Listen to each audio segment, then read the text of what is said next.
Congress already ఈ ర్యాలీని చూస్తుంటేనే అర్థమవుతుంది ఆల్మోస్ట్ విజయం దగ్గరలో ఉందని. కాకపోతే మాత్రం ఎన్ని వేల మెజారిటీ రానుందంటారు నవీన్ యాదవ్? నవీన్ యాదవ్ కనీసం 50,000 మెజార్టీతో ఖచ్చితంగా గెలుస్తాడండి.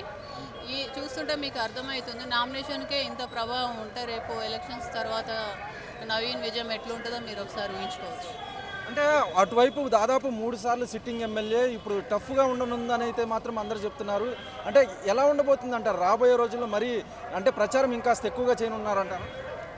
డెఫినెట్గా ప్రచారం రేపటి నుంచి చాలా విస్తృతంగా చేస్తాము. అన్ని రకాల శ్రేణులు, మహిళా కాంగ్రెస్ నుంచి కానీ, బ్లాక్ కాంగ్రెస్ నుంచి, యూత్ కాంగ్రెస్ నుంచి, సేవాదళ నుంచి, తర్వాత టీపీసీసీ కాంగ్రెస్ కార్యకర్తలు ప్రతి ఒక్కరు కూడా కాంగ్రెస్ విజయం కోసం రేపటి నుంచి విస్తృతంగా పనిచేయనున్నారు. అంటే జూబ్లీహిల్స్ నియోజకవర్గానికి సంబంధించి ఎంఐఎం అంటే దాదాపు మైనారిటీ ఓట్లు అయితే ఎక్కువగా ఉన్నాయని చెప్పాలి. మైనారిటీల మద్దతు కూడా నవీన్ యాదవ్కి ఉందంటారా? డెఫినెట్గా ఉందండి.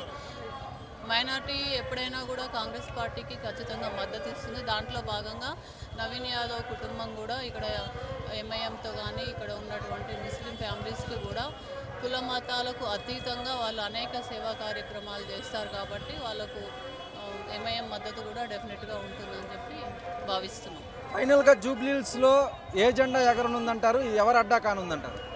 ఇది ఖచ్చితంగా కాంగ్రెస్ అడ్డా కానుంది. జూబ్లీహిల్స్లో నవీన్ యాదవ్ గెలుపు ముమ్మాటికి